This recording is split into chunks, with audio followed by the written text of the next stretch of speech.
Bonjour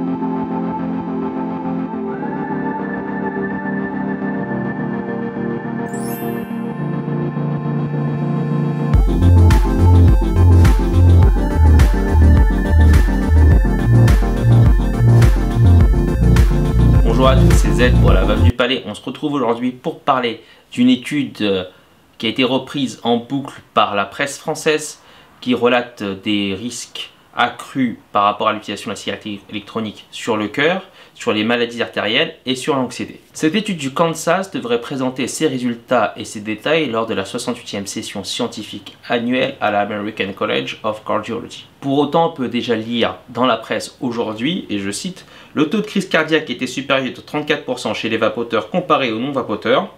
Pour les maladies artérielles, la hausse était de 25% et pour la dépression et l'anxiété de 55%. » Des chiffres qui font plutôt peur. Par contre, on n'a aucun détail sur la réalisation de cette étude. Ça a repris les chiffres du CDC. Le CDC, c'est le Center of Disease and Control.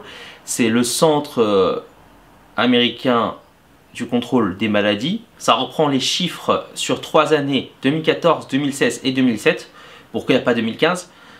Allez savoir, déjà il n'y a pas d'explication là-dessus, donc ça paraît un petit peu suspect. Par ailleurs, on sait aujourd'hui qu'à plus de 98%, les utilisateurs de cigarettes électroniques sont d'anciens fumeurs. En passant la vape, on n'élimine pas du jour au lendemain tous les risques qui sont liés au tabagisme. Par ailleurs, on n'a aucune information par rapport aux résultats qui ont été donnés, c'est-à-dire les risques accrus sur le cœur ou sur les maladies artérielles. Est-ce que celles-ci ont été mesurées avant ou après le commencement de l'utilisation de la cigarette électronique? Cette temporalité est très importante. De plus, l'étude dit bien qu'elle ne montre pas un effet de causalité.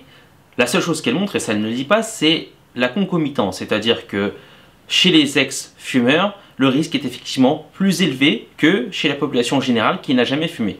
Et au moment où je tourne cette vidéo, on ne peut pas encore trouver une publication officielle de cette étude. Malheureusement, ça n'a pas empêché les journaux de s'emparer de ce gros titre-là pour faire du clic. Le but ici n'est pas de vous dire que la vape est bonne pour la santé ou qu'elle n'a aucun effet sur la santé. Ça, je ne le sais pas et personne ne le sait encore sur le long terme. Ce que l'on sait par contre, c'est que la vape est un outil de réduction des risques majeurs d'au moins 95%. La santé publique anglaise l'affirme et le maintient dans son dernier papier encore publié récemment, qui en plus revient sur ce non-débat de la vape chez les jeunes qui n'existe pas, puisqu'elle montre que la proportion des 11-18 ans qui ne vapent et qui n'ont jamais fumé est de 0,2% seulement. Bien entendu qu'il faut mieux ne rien fumer ou ne rien vapoter.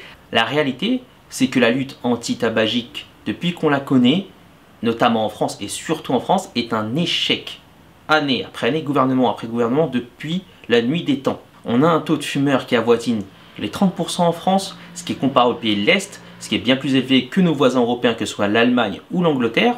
Il faut se poser les bonnes questions. Quels sont aujourd'hui les moyens mis à nos dispositions pour faire sortir les fumeurs du tabagisme? Ce qui doit rester notre principale priorité en termes de santé publique, puisque la cigarette est la première cause de mortalité évitable en France. La cigarette électronique ou la vapoteuse est une alternative du tabac fumé poussé par les consommateurs. Dans le même temps, elle permet une réduction des risques d'au moins 95% selon la RCP, la Royal College of London. Ces données ont été reprises par la Public Health of England, qui est la santé publique anglaise. Même la santé publique française sur son site officiel, voilà ce qu'elle dit officiellement, noir sur blanc. Aujourd'hui, les connaissances scientifiques ne permettent pas d'établir formellement la dangerosité de la cigarette électronique ni son innocuité. Cependant, par comparaison au tabac et à son mode de consommation privilégié, la combustion, les e-liquides présentent l'intérêt de supprimer ou de réduire significativement les risques de survenue de graves pathologies, de cancer principalement. Ils sont en ce sens beaucoup moins nocifs que le tabac. La réduction des risques de la vape n'est remise en question par personne, ni même par l'étude du Kansas. J'espère qu'à l'avenir, la presse française relaiera des informations sur des études déjà établies et présentées, notamment la dernière de la Queen Mary University of London, qui, après un an de recherche, a établi que la vape était le moyen le plus efficace pour sortir du tabagisme par rapport aux patchs et aux gommes nicotiniques. Cette étude, elle, a été reprise par tous les plus grands journaux internationaux, le Washington Post, le New York Times, CNBC, The Guardian.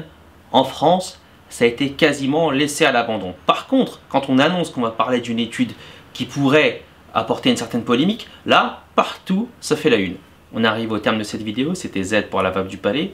Merci de m'avoir suivi. Vous pouvez bien sûr me retrouver sur mes différents réseaux sociaux, Instagram, Twitter, Facebook et mon blog. Merci et à la prochaine fois.